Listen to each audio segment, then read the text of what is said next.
intención de crear un espacio de encuentro e inspiración es que nos concentremos en lo que somos y nuestro sentido de vida en el alma. La persona que ha llevado este sueño a la realidad es una mujer que ha reinventado su vida profesional para dedicarse a difundir su mensaje acerca de la importancia del propósito en nuestras vidas.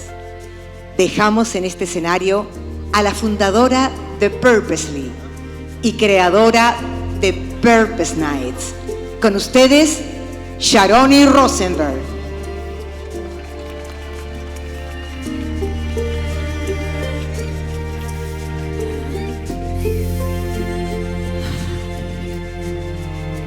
Voy a disfrutar un segundo de verlos, de escuchar esta música.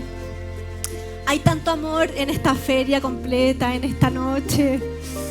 Y ver que salió el sol, que están aquí tanta gente que quiero y que cree en el propósito, es un regalo que las palabras no pueden expresar.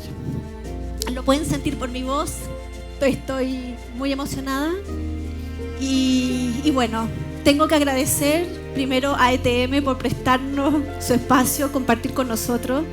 Que el propósito sea protagonista en un evento de emprendimiento es algo que hace 10 años hubiera sido impensado. Así que vamos ahí tomando territorio en las empresas. También a nuestros auspiciadores que hacen que esto sea totalmente gratuito y accesible al público. Tenemos a PwC Chile, a Southbridge, a Talana, a Coca-Cola Andina. Aquí Abastible con sus mantitas que nos salvó ayer que lo llamamos, todos preocupados. Y aquí estamos todos calentitos, esperando de esta noche que les prometo va a ser espectacular. Quiero contarles algo que me pasó hace poco. Hace 2 semanas estuve en Monterrey en un encuentro de empresas B que fue maravilloso. Y tenía que hacer escala en Miami, no había vuelo directo. Justo estaban mis suegros ahí y pasé el día con ellos. Aproveché. Mi suegro me dice, Sharoni, nosotros te vamos a llevar al aeropuerto. Yo le digo, bacán, muchas gracias, pero te pido un favor, vamos justito, porque estoy aburrida de llegar al aeropuerto siempre 3 horas antes. Mi marido le gusta llegar a tiempo, entonces lleguemos justo, lleguemos 2 horas antes. Me hicieron caso, íbamos al aeropuerto y de repente, muy cerca de ahí, el Waze nos mandaba para otro lado. Y nos mandaba cargo, y nos mandaba a donde estaban UPS. Y bueno, dijimos no pasa nada, vamos a llegar a tiempo. Y nos volvía a mandar por el lado incorrecto. Y nos volvía a mandar por el lugar incorrecto. Y con mi suegra nos mirábamos y decíamos, esto no va bien, no vamos a llegar al avión. No le dijimos nada a mi suegro porque a él no le gusta que le den instrucciones. Pero a la tercera que Waze nos mandó mal, le dijimos, ¿sabes qué más? Apaguemos esta máquina y vamos porque conocemos el camino. Llegué al aeropuerto, llegué al counter y me dicen, señorita, el vuelo está cerrado. Usted no llegó 1 hora y media antes. Y la verdad que yo ya no tenía tantas ganas porque esto del Waze me había desconcertado. Y yo creo mucho en las señales. Pero después me dice, ¿sabe qué? Usted viene sola, viene sin maleta, la vamos a meter al avión. Bueno, dije yo. Y busco en mi mochila y me doy cuenta que no había traído el pasaporte. O sea, yo dije, yo a este avión no me subo por nada. Porque Waze ya me mandó una señal, ahora no tengo el pasaporte, yo hoy día no me subo al avión. Suegrita, por favor, vengan a buscarme, que yo no viajo. Y mi suegra que me dice, qué bueno, Sharoni, porque yo sabía que no tenías que subirte al avión, tienes que quedarte aquí un día más. Y yo escuchaba a mi suegro por el lado que decía, este par de locas con sus voladas místicas, yo no las entiendo. Bueno, fuimos a comer rico para pasar el mal rato, y al otro día no tenía ganas de hacer nada, entonces me senté en el balcón del departamento, el mismo balcón en que yo estuve 1 año atrás, y me acuerdo que en ese momento estuve 3 tardes seguidas y le pregunté al universo, ¿estaré viviendo bien mi propósito? Por favor, mándame una señal. De verdad necesito saber si lo que estoy haciendo realmente es lo que tengo que hacer. Y fui súper específica. Le dije, universo, si es que estoy viviendo mi propósito, que venga un delfín y que salte en el mar. Súper creativa yo. Bueno, no apareció ni un delfín. Pero ahora, mientras estaba reflexionando y tratando de hacer sentido de por qué había perdido el vuelo, cómo había sido tan estúpida, cerré los ojos y cuando los abrí, apareció una pareja de delfines. Y me bailaron y me danzaron por 15 minutos. Incluso llegué a grabar este fenómeno de la naturaleza. ¿Qué sentí? Dije, yo tenía que quedarme para ver esto. El universo me quería mandar una señal y estoy muy agradecida por eso. Llamé a mi marido y le dije, mi amor, ahora entiendo por qué no llegué y tú tienes que ir al colegio y hacer todas las cosas a la niñita. Vi a los delfines. Y ahí me dijo, mi amor, estamos perdidos. No hay vuelta atrás. Pero esas son las señales que yo busco y esa es mi forma de vivir la espiritualidad. Ustedes, los que me conocen, saben que yo uso el propósito como una excusa para hablar de espiritualidad. Porque espiritualidad parece antiguo, parece fuera de moda, pero créanme, yo he leído todo y es espiritualidad pura. Y lo que vamos a hacer hoy día es algo genial, porque la espiritualidad lo que tiene es que la neurociencia ha logrado demostrar que lo que han dicho místicos y maestros hace miles de años, hoy día lo podemos demostrar con la neurociencia. Por ejemplo, tenemos un lado derecho del cerebro en el cual está alojada la fe y la creatividad. Tenemos 4 hormonas de la felicidad, de las cuales 2 son colectivas. La serotonina y la oxitocina son hormonas de la felicidad que solo podemos tener en contacto con otras personas. Hoy día Facundo me enseñó que nuestro sistema nervioso cerebral es el encargado de generar la empatía y la compasión. Pero bueno, no soy yo la experta la que les va a hablar de esto. Tenemos a Facundo Manes, que ya saben, diputado, precandidato presidencial argentino, pero conocido por lo excelente que es como neurocientífico. Y antes de eso, somos seres holísticos. Tenemos mente, tenemos cuerpo y tenemos corazón. En la obertura tratamos de transmitir emociones. Ahora, con Facundo vamos a trabajar la mente, pero para entrar en calor yo los quiero retar a algo que al chileno le cuesta un poco, que es moverse. Para eso tenemos a una mujer extraordinaria que he conocido estos días y ya somos amigas del propósito. Ella los va a movilizar, no tengan miedo, el que quiere lo hace, el que quiere no lo hace, esto es sentirse libre. Y después viene el plato de fondo, lo que estamos todos esperando. Así que dejo en este escenario a la genial y brillante Brenda Cohen. Un aplauso, por favor.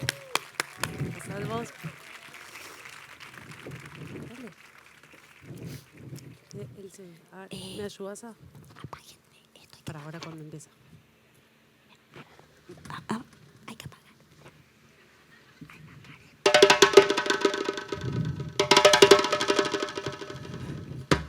Sí, un éxito. Ahora vamos a bailar.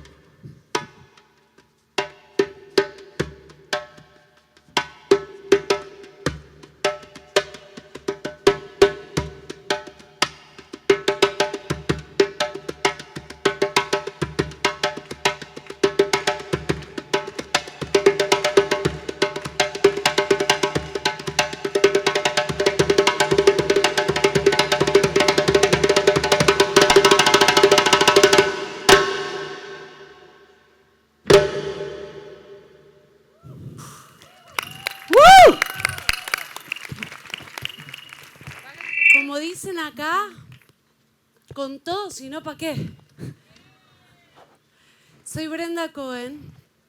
Estoy muy agradecida de estar compartiendo con ustedes esta experiencia y este encuentro que inevitablemente me lleva a pensar sobre mi propio propósito. ¿Cuál es mi propósito? Lo que descubro es que más allá de las formas, en el interior de todo lo que hago, mi propósito es dejar una huella en el mundo. Y pienso que quizás muchos de ustedes comparten este propósito conmigo. Sé que no es fácil. Pongo las manos acá y en este momento el corazón se me está por salir del cuerpo. Tengo esa sensación. Tengo nervios, miedo, también vergüenza. Y lo sé porque es lo que me pasa cuando me expongo ante la mirada del mundo. Y pienso que este corazón latiendo fuerte podría asustarme y hasta detenerme. Pero la pregunta que me hago es, ¿qué cosas nos perdemos en la vida cuando ante esta señal nos detenemos? Sí. ¿Qué cosas me pierdo si me detengo? Pero no, yo no me voy a detener. Ups, pasan cosas. Vamos con la musiquita, suavecito. Yo no me voy a detener. Durante los próximos 7 minutos quiero hacerles una invitación. La invitación es que vamos a movernos dejándonos llevar por la música. Sí, vamos a bailar, dejando que el cuerpo haga y se deje hacer. Para eso nos vamos a poner todos de pie. Así que a la cuenta de 3, bueno, son lo máximo. 1, 2, 3, todos de pie. Bien, cierren los ojos solo unos instantes y escuchen la música. Eso. Ahora sientan la música. Respiren. Tenemos solo 7 minutos. Tengo una sola certeza. Si cada uno de los que estamos acá bailamos poniendo el corazón por delante, esto va a ser una fiesta. Eso. Lleven su atención a sus pies, abran sus ojos y déjense llevar. Eso, despierten sus hombros. Vamos a subir un poquito más la música y empiecen a soltar su torso, sus codos, sus manos. La música va a ir creciendo en intensidad. Busquen liberar con el cuerpo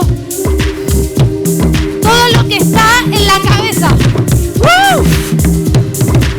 Eso. Despierten sus caderas. Dejen fluir la respiración.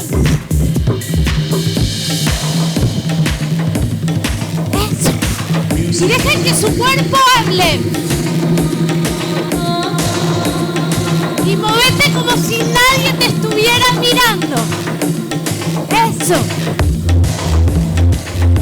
Eso.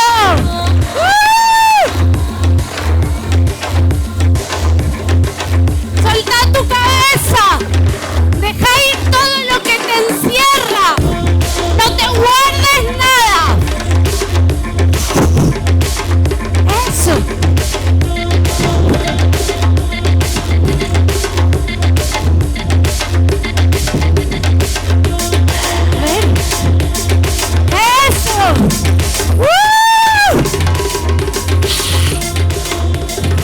Deja que cada parte de tu cuerpo entre en movimiento. Y escucha, ahora vas a soltar todo. Vas a sacudir todo tu cuerpo. Vamos a llegar al máximo de esta experiencia. Deja que suba.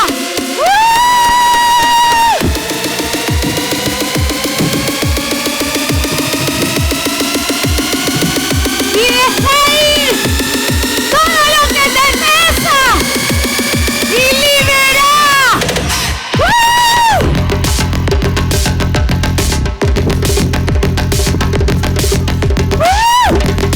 Vas a sentirte libre, moverte más allá de la mirada del otro.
Volvé a cerrar los ojos.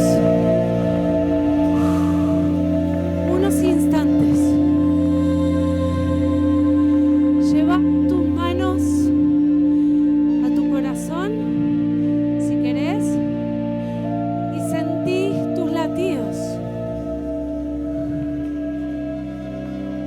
Lo auténtico de nosotros proviene de nuestra imaginación, de nuestras emociones, de nuestras sensaciones, de nuestro corazón. Lo auténtico de nosotros proviene de nuestro interior.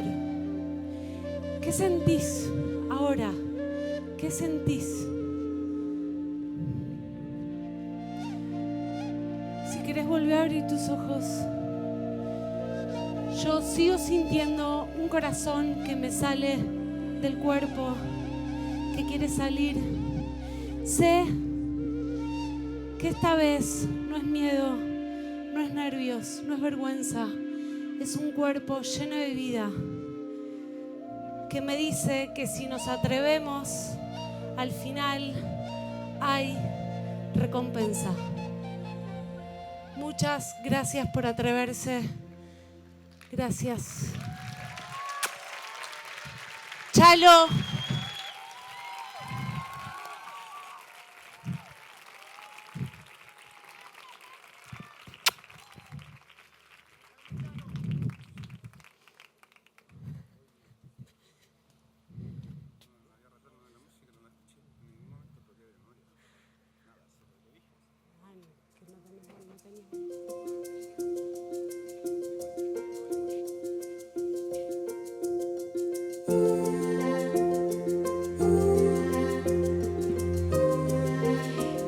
Queridos asistentes, esta noche damos la bienvenida en los Purpose Nights a nuestro speaker principal.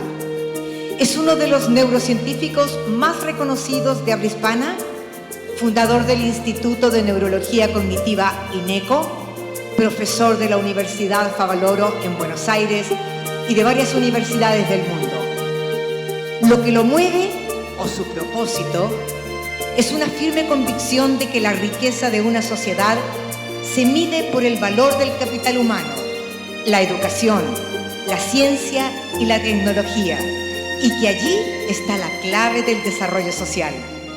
Le damos la bienvenida al doctor Facundo Manes.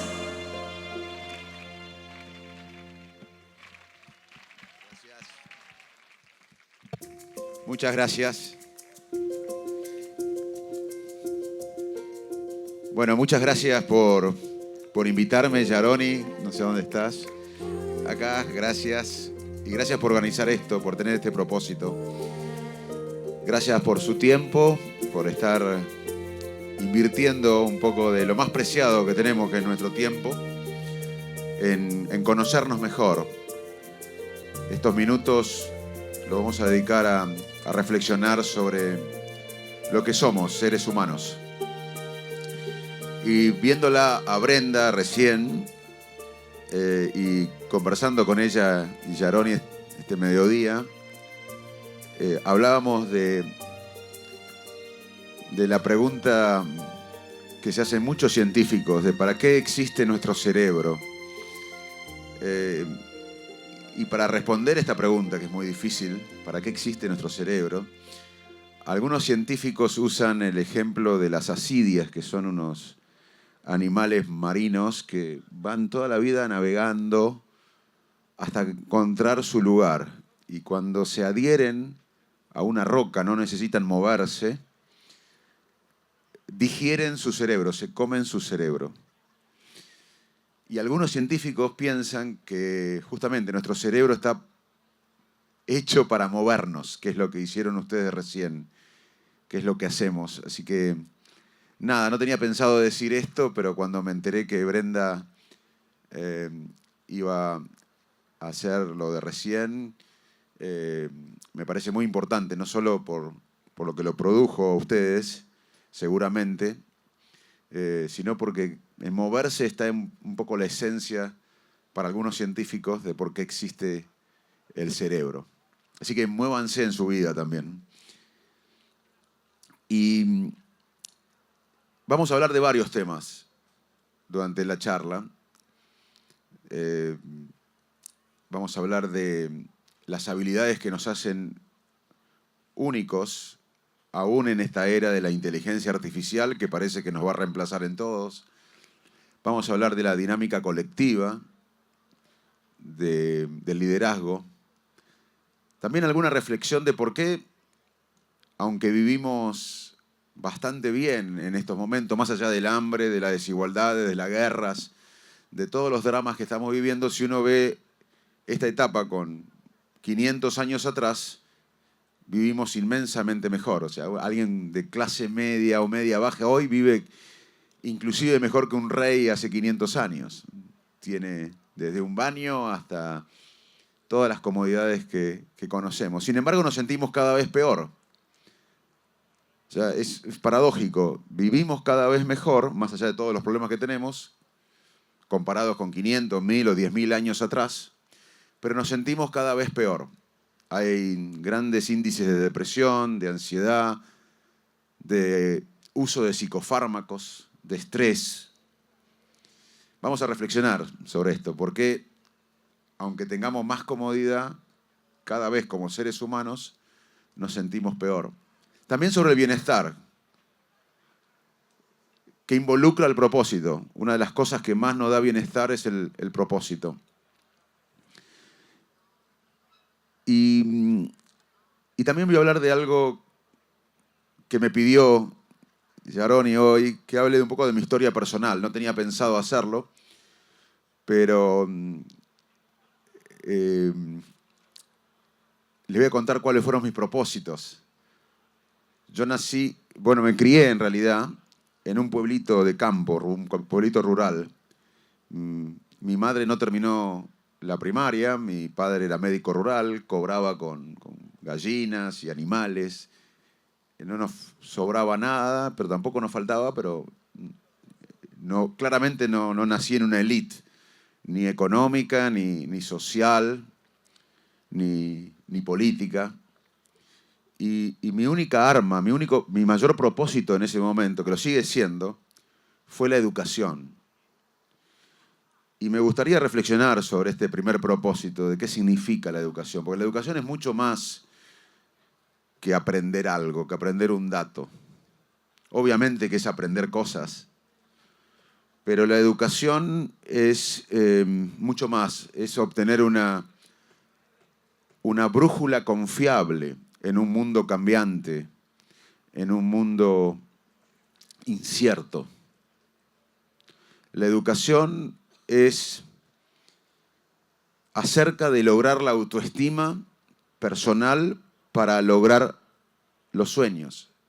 A mí la educación me permitió recibirme de médico, egresar en las mejores universidades del mundo en mi tema, en las neurociencias, volver a mi país, generar institutos médicos, científicos, tecnológicos. No lo podría haber hecho sin la autoestima que me dio la educación. La educación es curiosidad, la educación es coraje, la educación es utilizar los recursos cognitivos, sociales y emocionales para tomar acción. La educación nos hace más libres.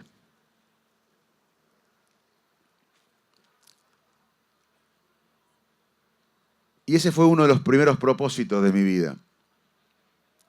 Incluso ahí entendí que tener propósitos son claves para nuestro bienestar.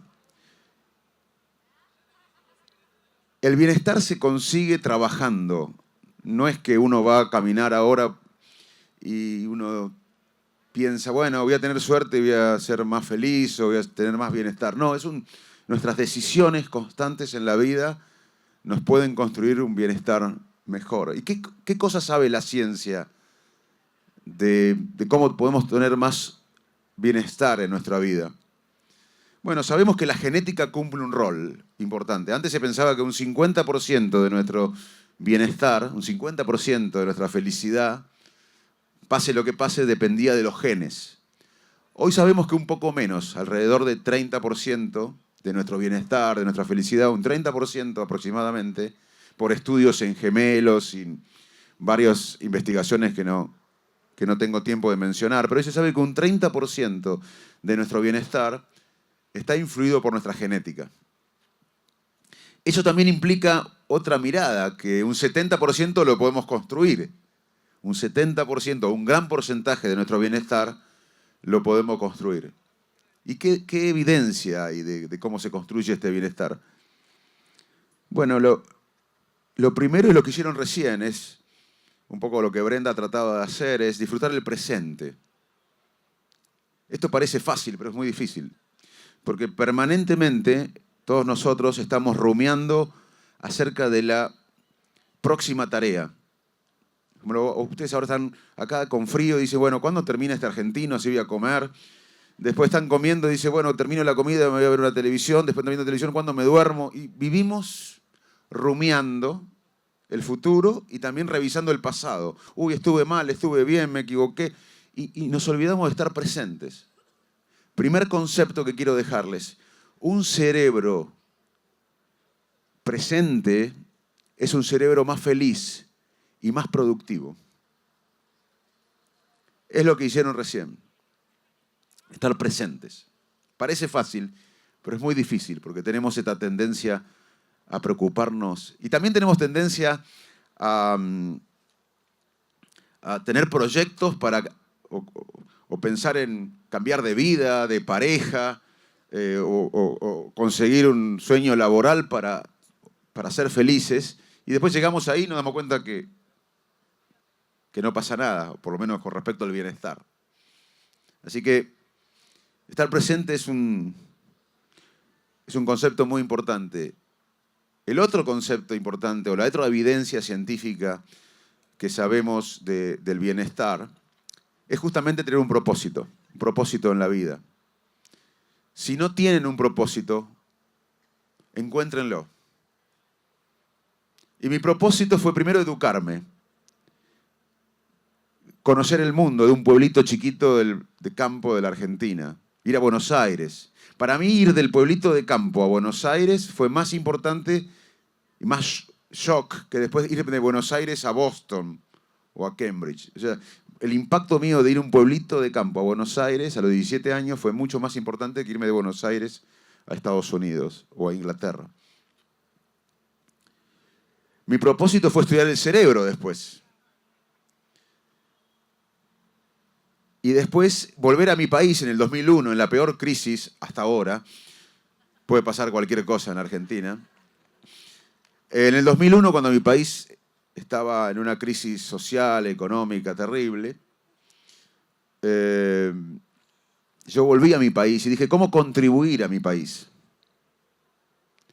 Y es, bueno, haciendo lo que yo sabía hacer, que era neurociencias cognitivas, que es un área que no estaba desarrollada, por lo menos masivamente en mi país.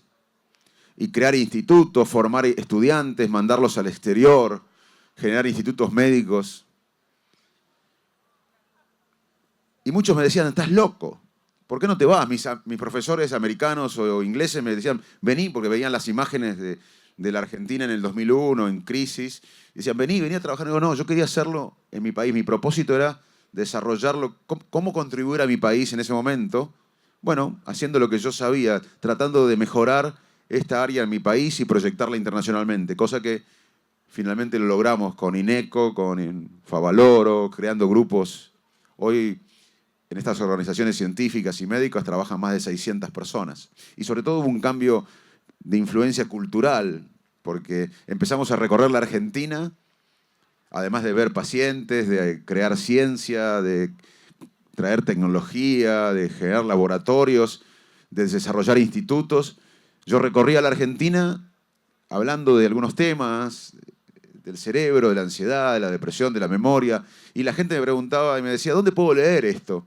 Y yo le nombraba libros de autores americanos. Era en el 2002 o 2003. Ahora hay muchos libros en castellano y hechos por autores hispanoparlantes, pero en esa época no había tantos.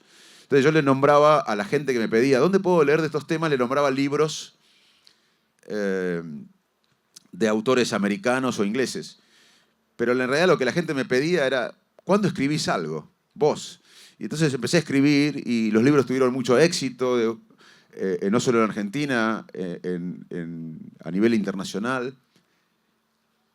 Y me fui dejando llevar, porque nunca yo esperé escribir libros del cerebro para la comunidad. Y para hacer muy corta mi vida, en la pandemia para mí, yo enseguida entendí que la pandemia era un cambio de mentalidad colectiva, porque las pandemias en la historia de la humanidad cambiaron la mentalidad colectiva de las sociedades. Después de la peste negra, en la peste negra murieron 1/3 de la población mundial. 1 de cada 3 personas murieron en la peste negra. O sea, fue un drama. Pero luego de ese drama surgió el Renacimiento. Se salió bien, en cierta manera, de un drama como la peste negra. Pero en la peste bubónica, otra pandemia, luego de la peste bubónica o durante la peste bubónica hubo una matanza indiscriminada de mendigos, de catalanes. Hubo hambrunas, guerras, se salió mal. O sea, las pandemias nos cambian. Y si ustedes reflexionan, las pandemias los cambió seguro. O en la manera de trabajar, o en la manera de hacer deportes, o en la manera de pensar su vida, su muerte. Bueno, las pandemias nos cambian a nivel personal y a nivel sociedad. Y yo dije, Argentina, un país, yo era médico hace 2 años, científico, docente, viajaba por el mundo, tenía mis laboratorios, escribía libros, veía pacientes, pero había tanto dolor en Argentina por un país que venía con una decadencia económica, social, educativa crónica, más una pandemia, más un mal manejo de la pandemia. Yo dije, mi consultorio, mi laboratorio queda chico, y me involucré en la política. Y les contaba recién, algunos de ustedes me escucharon, que mi hijo Pedrito estaba muy enojado conmigo porque él quiere ser científico y médico. Y me dice, papá, yo leí un artículo que las profesiones más prestigiosas del mundo son ser primero médico y la segunda profesión más prestigiosa del mundo es ser científico. Y yo tengo un papá con las 2 profesiones más prestigiosas del mundo. Y la última profesión, la menos prestigiosa, es la política. Y ahora pasó a ser político. O sea, pasó de la primera profesión a la última. La mayor crítica fue en mi casa. Bueno, toda esta historia personal me hace llevarlos a reflexionar sobre varios temas. Primero, sobre el liderazgo. El liderazgo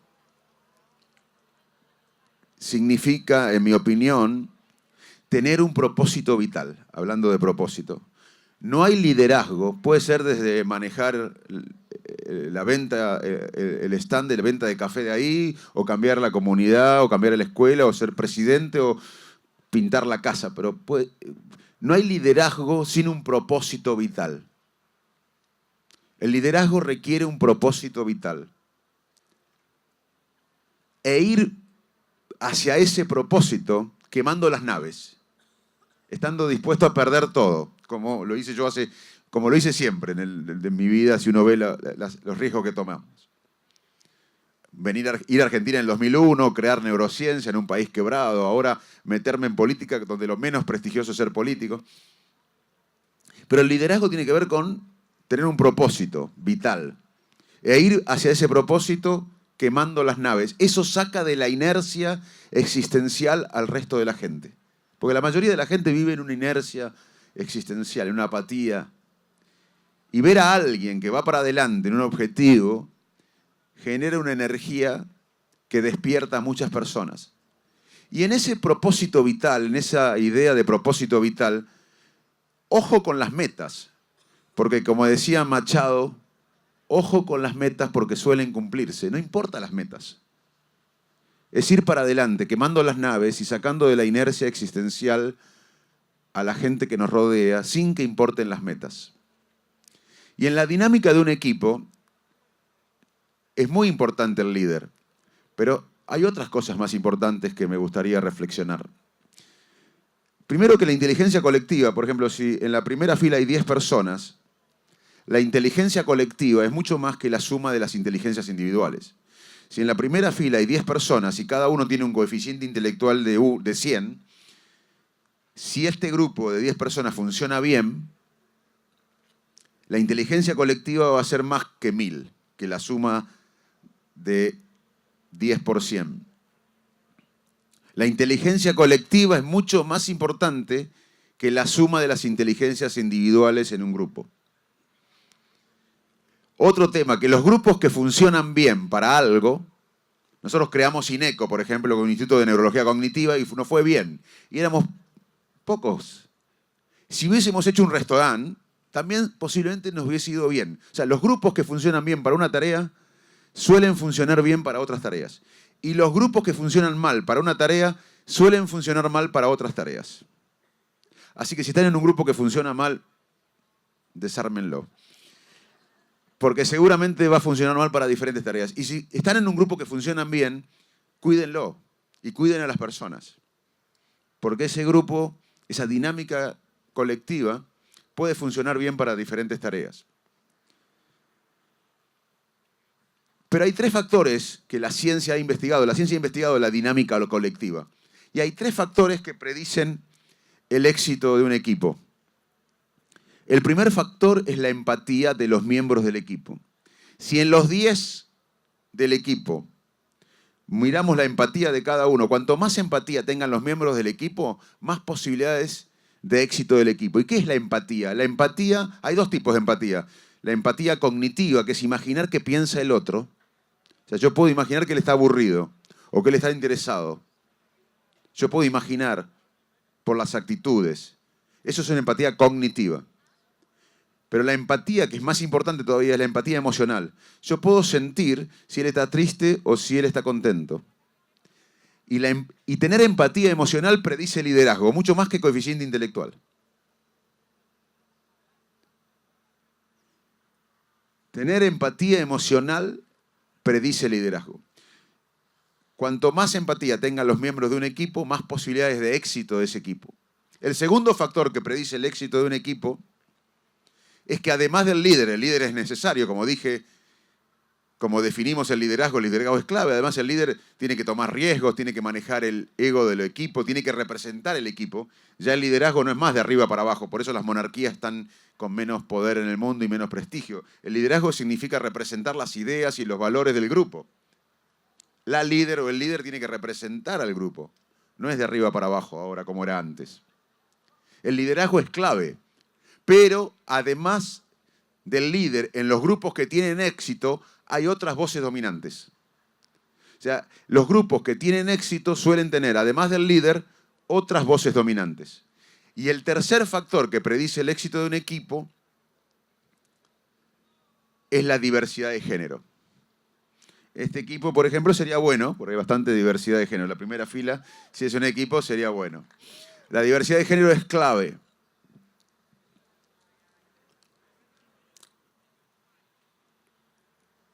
Otro aspecto que nos da bienestar, además de estar presente, es la vida social. Por ejemplo, esto que estamos haciendo nosotros, interactuando entre seres humanos. Así que si tienen mucho frío o les aburre la charla, igual quédense porque les va a hacer bien estar con otras personas al lado.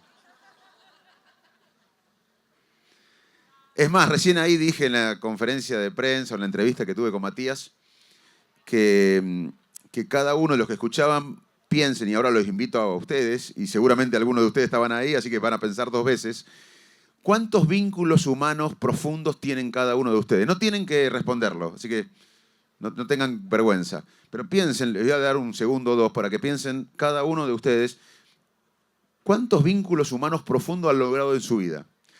¿A quién le pueden pedir dinero si están desesperados? ¿A quién le pueden contar una enfermedad que no quiere contársela a nadie? ¿A quién le pueden contar un fracaso? ¿Cuántos vínculos humanos profundos tiene cada uno de ustedes? Piénsenlo. Quizás es una pregunta que nunca se hicieron. Bueno, ahora... De eso depende mucho su bienestar. Mucho más que tener dinero después de cierto umbral para las cosas básicas o de tener un ascenso laboral. De todo lo que hacemos en la vida, trabajar y tener cargos, títulos, está bueno, pero vínculos humanos son mucho más importantes de lo que a la mayoría le dedicamos nuestra vida. Y si uno me pregunta a mí, además de que el cerebro es necesario para movernos, si uno me pregunta a mí, Facundo, ¿cómo podrías definir al órgano más complejo del universo, nuestro cerebro? Lo que tenemos en la cabeza nosotros es el órgano más complejo del universo. Tenemos más neuronas y conexiones neuronales que estrellas en la galaxia. ¿Y cómo podríamos definir ese órgano? Yo diría que es un órgano social. No podemos entender nuestro cerebro en forma aislada. Y una de las cosas que nos da bienestar es las relaciones humanas. De hecho, la soledad es uno de los factores de mortalidad que está creciendo en el mundo. En Estados Unidos, que es un país desarrollado, la gente se siente sola. Más del 60% de los americanos en algún momento de su vida se sienten solos crónicamente. China, que se está desarrollando, industrializando, también tiene un problema severo de soledad. La soledad nos mata. La soledad es un factor de mortalidad más importante que la polución ambiental y tan importante como la obesidad, el tabaquismo o el alcoholismo. ¿Qué es sentirse solo? No es vivir solo. Uno puede vivir solo y tener red social. Y yo cuando fui a estudiar a Boston, me tocó vivir con un rumano y un japonés y estaba con gente, pero estaba solo, me sentía solo, no entendía bien el idioma, no conectaba. O sea, no pasa por vivir solo o acompañado, sino tener una red social. La soledad es una de las epidemias de nuestro tiempo. Repito, la soledad es una de las epidemias de nuestros tiempos. Por eso el vínculo humano es muy importante. Además de estar presentes, de tener propósito, el propósito en la vida es muy importante para ser feliz. Y como lo decía recién ahí, hoy la expectativa de vida es de 100 años. Cualquiera de nosotros, si nos chequeamos anualmente la salud bien y hacemos ejercicio y comemos bien, podemos vivir 100 años. Entonces ahora hay una segunda adolescencia entre los 50 y 100 años que requiere de nuevos propósitos. Bueno, yo pasé de ser médico, científico, docente, a hacer eso, pero además político, y quizás en 10 años hago otra cosa.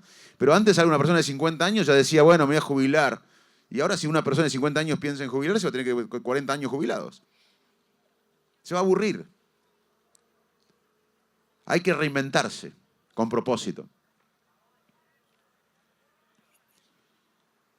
Otra cosa que nos da felicidad y bienestar es el estado de flow. El estado de flow es cuando hacemos algo que nos gusta, ir a la jardinería, o en mi caso a veces escribir, o estar con un paciente con un diagnóstico complicado, o leer, o escuchar música, o hacer algo que les gusta. Uno pierde la noción del tiempo y del espacio. Este estado de flow nos da mucho bienestar. También el altruismo. Los seres humanos tenemos dos tipos de altruismo. Uno que lo compartimos con algunos animales, que es ser altruista de lo que vemos. Por ejemplo, si ahora uno sale por ahí y hay una persona con hambre o que pide plata para comer, uno tiende a darle porque ve el hambre. O si va a un río y alguien se está ahogando, por lo menos uno intenta salvarlo, llamar. O sea, somos altruistas de lo que vemos. Eso lo compartimos con otros animales. Si no me creen, vayan a YouTube y pongan gorila o chimpancé, zoológico de Chicago, bebé. Y van a ver que en el 85, creo, se cae un bebé humano a la jaula de los gorilas y chimpancés, y los chimpancés y gorilas machos lo iban a atacar, y una gorila hembra con un gorilita en el hombro lo abraza al bebé humano, lo protege y lo lleva a la guardia. O sea, el altruismo de lo que vemos lo compartimos con otras especies.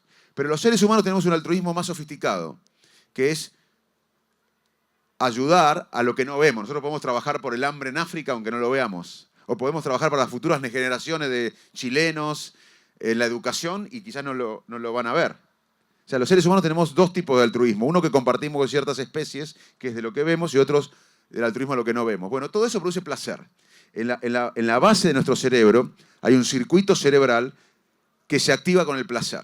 Nosotros en la base de nuestro cerebro tenemos un circuito muy masivo de neuronas que se activa con las cosas que nos dan placer, con el sexo, con el chocolate, con con tener estatus social, con ganar dinero, pero también con el altruismo, con la cocaína. O sea, en cierta manera, el altruismo activa las mismas áreas cerebrales que la cocaína y tiene menos efectos adversos ser altruista que consumir cocaína. Pero el sistema de recompensa que tenemos en el cerebro se activa con el altruismo. Por eso, a veces cuando me cuentan que la Madre Teresa, en el fondo era la más egoísta del mundo, porque estaba dando permanentemente, estaba feliz permanentemente. Lo hacía por ella en el fondo. Dar te hace feliz.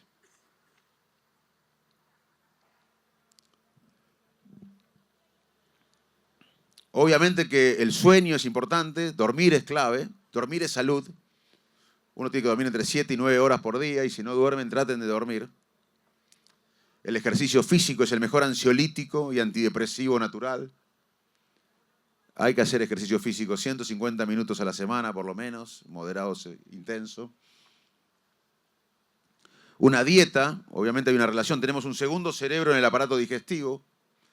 Hoy cada vez hay más avances científicos que nos cuentan la relación del intestino con el cerebro y lo llaman al intestino el segundo cerebro. El manejo del estrés. Uno no puede cambiar la realidad, pero puede cambiar cómo uno interpreta la realidad. Si yo voy ahora y mi auto está con una raya, yo no puedo hacer nada porque lo rayaron. Pero cómo yo reacciono hacia eso depende de mí. O sea, y esto es muy importante porque la manera en que pensamos determina la manera que sentimos. Y uno puede cambiar la manera que pensamos para cambiar la manera que sentimos. Por ejemplo, yo ahora, después que termine esta charla, ¿qué es lo que voy a hacer? Voy a ir al hotel y dije, bueno, qué bueno, estuve bárbaro. Les comenté cosas del cerebro a muchos chilenos amigos y a algunos argentinos que están acá. A todos les encantó. Es lo que voy a hacer. Y me voy a sentir bien.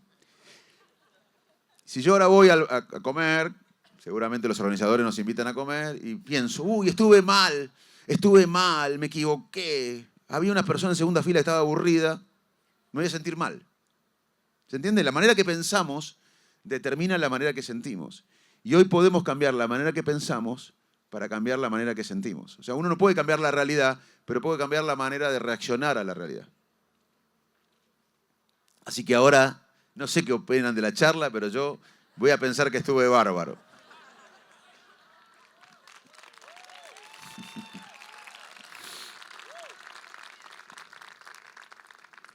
Pero volvamos a este tema de por qué cada vez estamos mejor en términos materiales y nos sentimos peor. Ojo, yo reconozco, y por eso también me dedico a la política, del hambre, la desigualdad, la pobreza, las guerras, el cambio climático. Tenemos miles de problemas. Pero comparativamente, nuestro cerebro tiene millones de años, el ser humano tiene millones de años. Comparativamente estamos mejor que hace 500 años, 1000 años, sin embargo nos sentimos peor. ¿Por qué es eso? Bueno, ese es por el factor humano. Porque nosotros miramos la vida con sesgos, con prejuicios, que se van insertando como hábitos en nuestra vida. Y hay hábitos buenos, nos levantamos, nos cepillamos los dientes, nos bañamos. Nosotros vivimos con hábitos. Pero hay hábitos que se instalan mal, torcidos. Y esos hábitos torcidos, ese factor humano, nos hacen sentirnos peor, aunque estemos mejor. Y nada va a cambiar eso, aunque ganemos más plata, aunque tengamos más comodidad, aunque viajemos, aunque cambiemos de pareja, si no cambiamos los hábitos que se encuentran retorcidos y que instalamos torcidos, como instalamos hábitos buenos. Porque nosotros tenemos dos sistemas de toma de decisiones, básicamente. Los recursos cognitivos que tenemos todos nosotros son limitados. Nosotros no tenemos recursos cognitivos ilimitados. Y nosotros vivimos tomando decisiones. Por ejemplo, ahora yo decido decir esta palabra y no esta, mirar a esta persona y no a esta. O sea, la vida es decidir. Y uno no podría, como tenemos recursos cognitivos limitados, decidir racionalmente todo el tiempo. Porque una decisión racional lógica, analítica, deliberada, requiere gasto mental, recursos cognitivos. Y los recursos cognitivos son limitados. Entonces, la mayor parte del tiempo, nos guste o no, vivimos con un sistema de decisiones que es automático, no consciente, basado en hábitos, en experiencias previas, en emociones del momento, en aprendizajes previos, no consciente. Porque este sistema no requiere gasto energético. A veces, obviamente, combinamos esto con un sistema de decisiones analítico, racional, que requiere gasto energético. Entonces, vivir en esta manera automática tiene ventajas, pero también desventajas, que cuando los hábitos se instalan torcidos son difíciles de sacarlo. Y les voy a contar 3 ejemplos que tienen un denominador común, que parecen totalmente desconectados, pero tienen un denominador común. Ustedes, seguramente algunos de ustedes se acuerdan que una central nuclear rusa, Chernobyl, explotó hace unos años.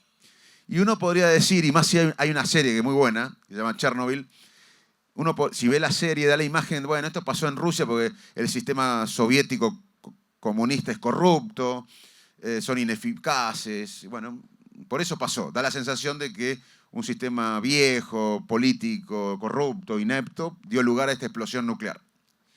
Pero luego en Japón, en Fukushima, una central nuclear también explotó luego de un tsunami. No sé si se acuerdan, hace unos años. Los japoneses no tienen fama de corruptos, ni es un sistema comunista, ni tienen fama de ineptos. Sin embargo, esa central nuclear fue construida en una zona de tsunamis, en Japón. Y el otro ejemplo es Katrina, una inundación que pasó en New Orleans, en Estados Unidos, que nunca los americanos previeron que se iba a inundar tantas casas, que las excusas no iban a ser suficientes para frenar el agua. ¿Por qué? ¿Qué denominador común tiene esas 3 tragedias? Que vivimos con hábitos. No me va a pasar, no va a pasar. Bueno, con hábitos. A veces no somos racionales. Nos pensamos mucho más racionales de lo que somos. Gran parte de nuestras decisiones son automáticas, no conscientes, basadas en la emoción del momento, en emociones previas, en hábitos, en experiencias previas. Y a veces, obviamente, tomamos decisiones racionales, lógicas, deliberadas, analíticas, que requieren gasto mental.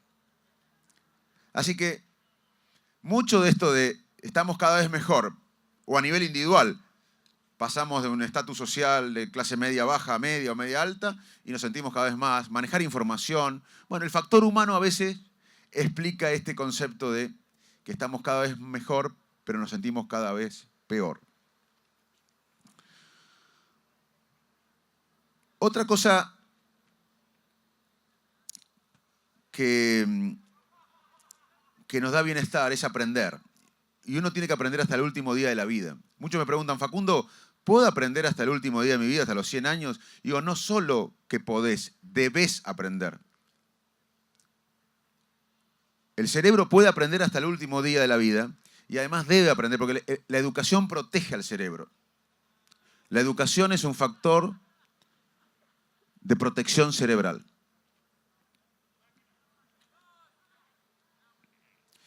Y recién estaba con Dani. ¿Dónde está Dani? ¿Está todavía acá? Dani está congelado. Ahí está Dani.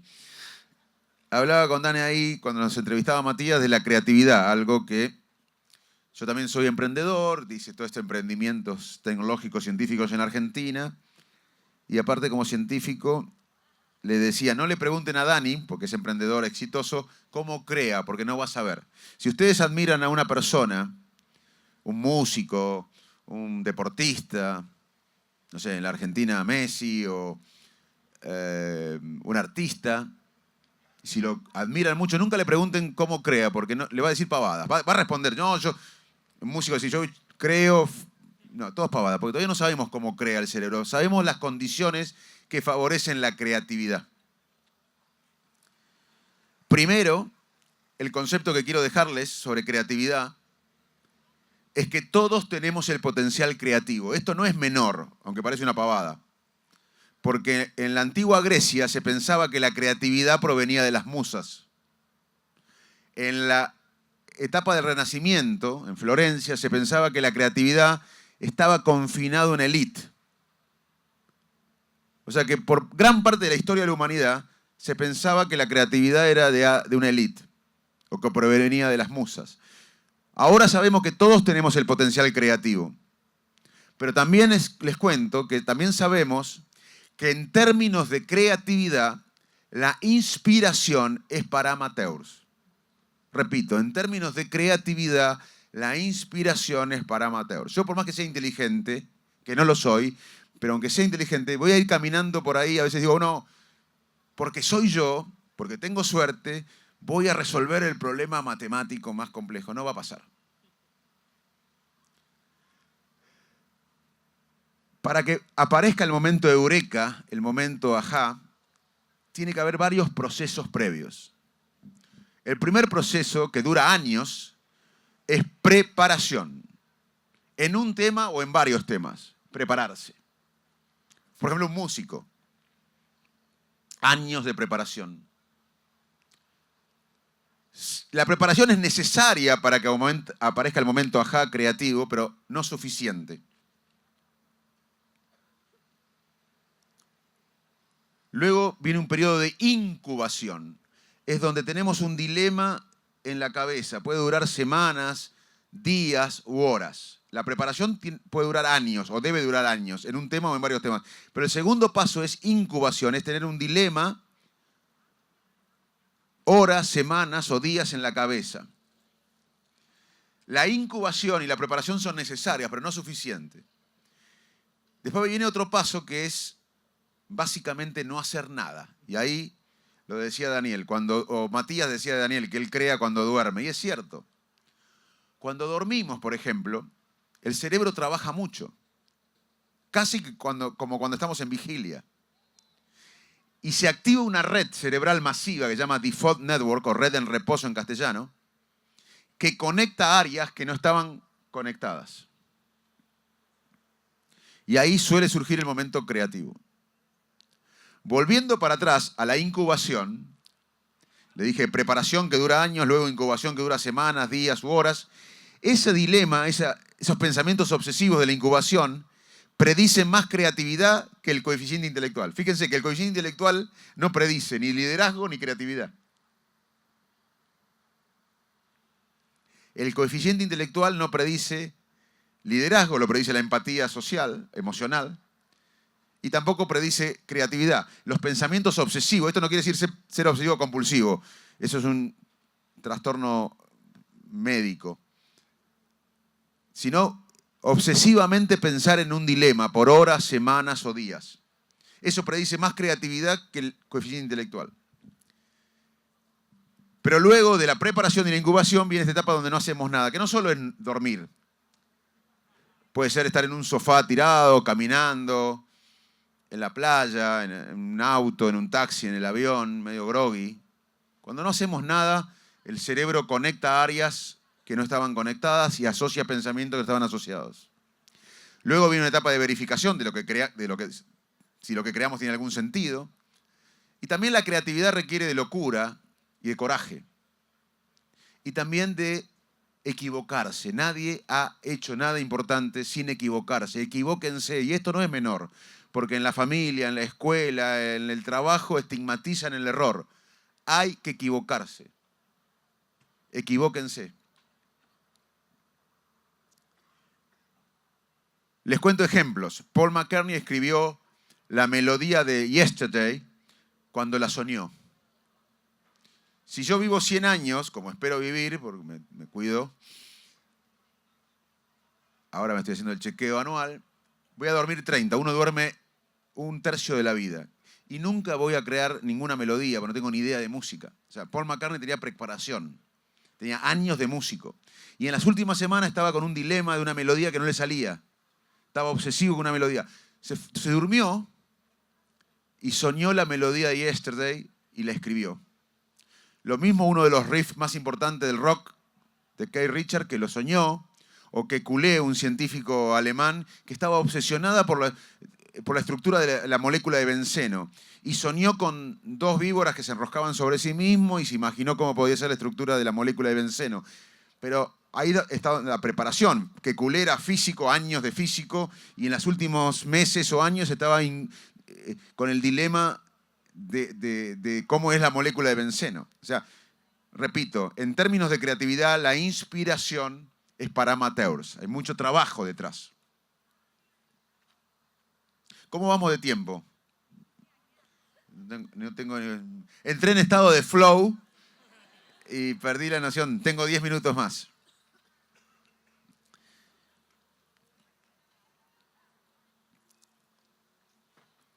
También en términos de bienestar, tiene mucha importancia la satisfacción con uno mismo en la vida. Mirar para atrás en el recorrido de la vida de uno y ver que uno ha sido digno, consistente con uno mismo. Que esto lo saben cada uno de ustedes. Pero ese sentido de satisfacción personal, con la historia personal, con lo que uno pudo crear y luchar en su vida, conduce al bienestar. El dinero, después de cierto nivel de un dinero básico para las cosas que nos gustan y las necesidades básicas, no impacta tanto. O sea, un Bill Gates no es más feliz que nosotros por el dinero. Quizás lo es porque medita, porque tiene un propósito, porque hace deporte, por todo lo que hablamos, porque es altruista, pero no por la plata. Después de cierto nivel, el dinero no impacta tanto en la felicidad. La edad es un tema de discusión también. Si alguno ve a Google y pone The Economist, de U of Happiness, la U de la felicidad, va a ver que hay varios estudios que muestran que hasta los 20 años, o más o menos, el cerebro termina de madurar después de la segunda década de la vida. Sobre todo el lóbulo frontal, que tiene que ver con la estrategia, el pensamiento, las decisiones. Hasta la segunda década no importa donde uno se cría, donde uno vive, uno es bastante feliz. O sea, uno puede crecer en Bangladesh o puede crecer en París y las condiciones no determinan tanto hasta los 20 años. De los 20, 25 años y 60 hay un declive en la felicidad, porque uno tiene varios frentes. La familia, los hijos, el estatus social, el estatus económico. Hay como una disminución. Y después de los 60 otra vez hay más bienestar. O sea, hay como una U de felicidad, ¿se entiende, no? Uno bastante feliz hasta los 20, no importa dónde se críe. Después viene la etapa de la vida donde tiene varios frentes, familia, hijos, que son divinos, pero es una fuente de estrés inagotable y de miedos. El estatus social, económico, etcétera, la competencia, etcétera, etcétera. Pérdida de gente. Y después de los 60 uno como dice, bueno, basta, voy a ser feliz, hay una U. Menos en la Argentina hay una L. Hasta los 20 somos felices. Después hay un estudio en serio, se quiso replicar esto. Se quiso replicar en la Argentina, en serio, esta U de felicidad que ustedes le pueden googlear ahora, de U of Happiness en inglés o la U de la felicidad. Y en la Argentina unos amigos quisieron replicar esto y después de los 20 ya es imposible. Así que esa es la relación del dinero y de la edad con respecto a la felicidad. Mis últimos 7, 8 minutos los quiero dedicar a cómo veo la educación del presente y del futuro y el trabajo del presente y del futuro. Sobre todo en términos de la nueva revolución industrial que estamos viviendo. Nosotros estamos viviendo una nueva revolución industrial que es la cuarta revolución industrial, que la veníamos viviendo pre-pandemia, pero se aceleró con la pandemia. O sea que estamos viviendo en un contexto de una nueva revolución industrial post-pandemia. No es menor, porque la post-pandemia tiene impacto en la salud mental. Uno de los problemas más importantes del mundo hoy es la salud mental. Como el cambio climático, como el terrorismo, como las migraciones, como la desigualdad, la salud mental. En el mundo hay una gran crisis de salud mental, una gran cantidad de gente que está con trastornos mentales. Y obviamente que la inteligencia artificial nos da miedo a muchos porque hay una sensación de que nos viene a reemplazar. De hecho, ya es mejor que nosotros en muchas tareas. Por ejemplo, la inteligencia artificial es mucho mejor que nosotros en analizar grandes cantidades de datos y encontrar patrones. Ya es mejor que el cerebro humano. Pero la inteligencia artificial no es nueva. Y tampoco estas predicciones de que vienen a superarlo a los humanos, que vienen robots que van a ser más inteligentes que nosotros, porque la inteligencia artificial nace a mediados del siglo pasado. Repito, la inteligencia artificial nace a mediados del siglo XX y consistía en programas que realizaban tareas para los que fueron programados. Y ya había predicciones que eso iba a superar al cerebro humano, que obviamente lo superó en trabajos sobre todo automáticos, pero dio lugar a otros trabajos. De hecho, Alemania es uno de los países con más robots en el mundo y tiene poco desempleo, porque si uno se educa permanentemente, la tecnología genera nuevos trabajos. Obviamente que hay siempre un gap. Por eso es necesaria la visión política de un Estado, de ver cómo se pasa ese gap, donde la inteligencia artificial, los robots reemplazan a los humanos, pero los humanos después aprenden otros trabajos generados por la tecnología. Pero ahora la inteligencia artificial tuvo un nuevo salto en expectativas, recientemente, en los últimos años. Ahora todo lo podemos ver por ChatGPT, que salió en noviembre pasado, en octubre pasado, pero hace años que venía una nueva inteligencia artificial que ya no consistía en programas que hacían tareas para los que fueron programados. La nueva inteligencia artificial consiste en programas o en sistemas que hacen tareas para las que no fueron programados. Entonces hay un nuevo miedo de que nos va a reemplazar. Y tenemos que empezar a convivir en un mundo híbrido, donde no podemos negar el avance de la tecnología y lo fantástico que esto es para muchas de las cosas de nuestras vidas. E incluso la pandemia ayudó al miedo a la deshumanización de la tecnología. Mi madre, que todavía vive en ese pueblo rural, en Argentina, en La Pampa, Argentina, en Salto, en un año aprendió a usar, no tenía ni idea que era WhatsApp, Zoom, Meet, Teams, y ahora se comunica con los nietos, con los hijos. O sea, la pandemia aceleró el uso de la tecnología masivamente, lo cual fue bueno. Pero tenemos que tener fuerza en nosotros, creer en nosotros, en las habilidades humanas, que nunca va a reemplazar la tecnología. Y ahí está invertir en las habilidades humanas, que la inteligencia artificial nunca va a poder reemplazar, está la educación del presente y del futuro y el trabajo del presente y del futuro. ¿Cuáles son esas habilidades humanas que la tecnología no puede ni podrá, en mi opinión, reemplazar? La intuición, reconocer líderes, lidiar con personas difíciles, la compasión, el cuidado amoroso. Las personas que cuidan a otra gente van a tener mucho trabajo en el futuro. El manejo de las emociones, en uno y en los demás.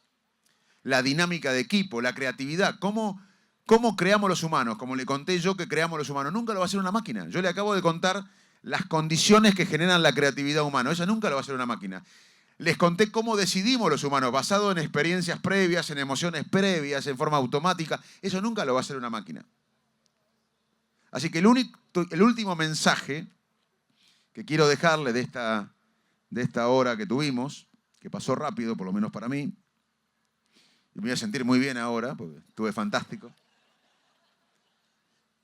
es que vamos a un mundo híbrido, donde, por ejemplo, muchos de nosotros íbamos a un aula a aprender.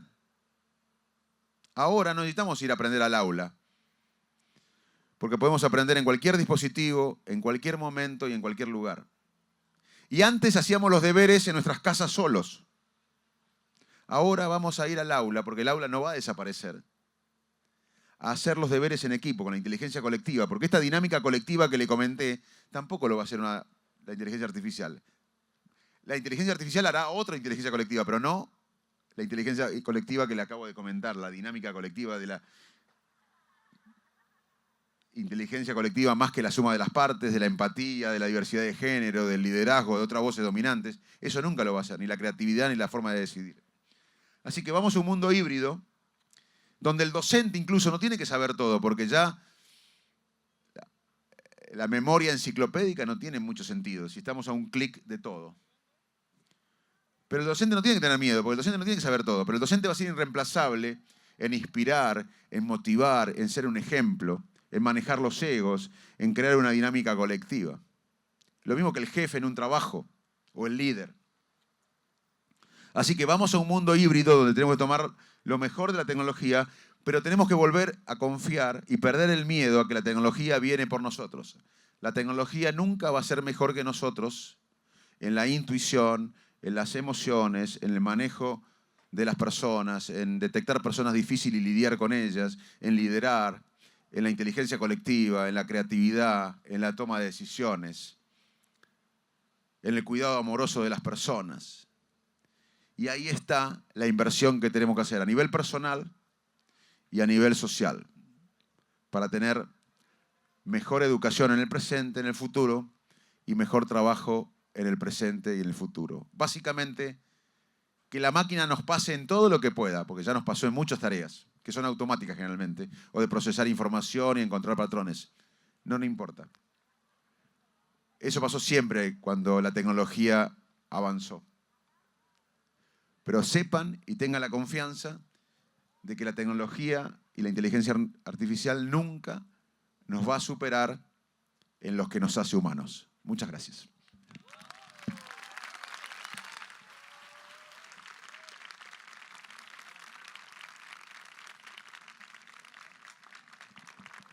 Bueno.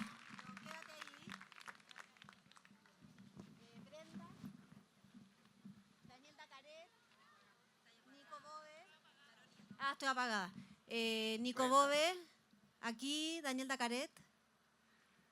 Por favor, les pido que vengan para acá. Venga para acá, mi amiga querida. Venga, suba. El Nico está por ahí, bueno. Hoy día acá hablamos del amor, de la filantropía, del altruismo, y hay una parte del mundo que no lo está pasando tan bien. Hay sufrimiento al otro lado del mundo, y hay algo que leí que a mí me hizo sentir muy bien, y que se los quiero compartir. Un discípulo le pregunta al maestro: están pasando cosas horribles en el mundo y no sé qué hacer. Me pongo triste, no sé cómo ayudar. No quiero hacer la vista gorda y a la vez me siento culpable por estar bien cuando otros están muy mal. Y el maestro le pregunta al discípulo: cuando te vas a dormir, apagas todas las luces, pero enciendes la de tu cuarto, ¿verdad? Y responde que sí. Bueno, claro que sí. Ya no estás en la cocina, ya no estás en el patio con los niños, estás en tu habitación. Estás donde te corresponde estar en este momento. Y ahí enciendes la luz para no estar a oscuras. Así es el mundo. Si hay guerra, pero tú no estás ahí, es porque no te corresponde estar ahí. Y tú debes estar donde debes estar. Y en el lugar donde tienes que estar, enciende tu luz. Todos tenemos un mundo que iluminar. Muchas gracias.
Esperamos que esta experiencia haya despertado algo muy profundo en ustedes.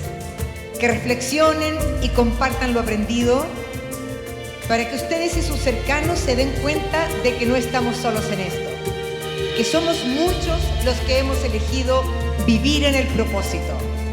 Con las Purpose Night nace una nueva comunidad y queremos invitarte a quedarte con nosotros y ser parte de ella. Gracias por compartir con nosotros. Feliz noche, Purpose Nights.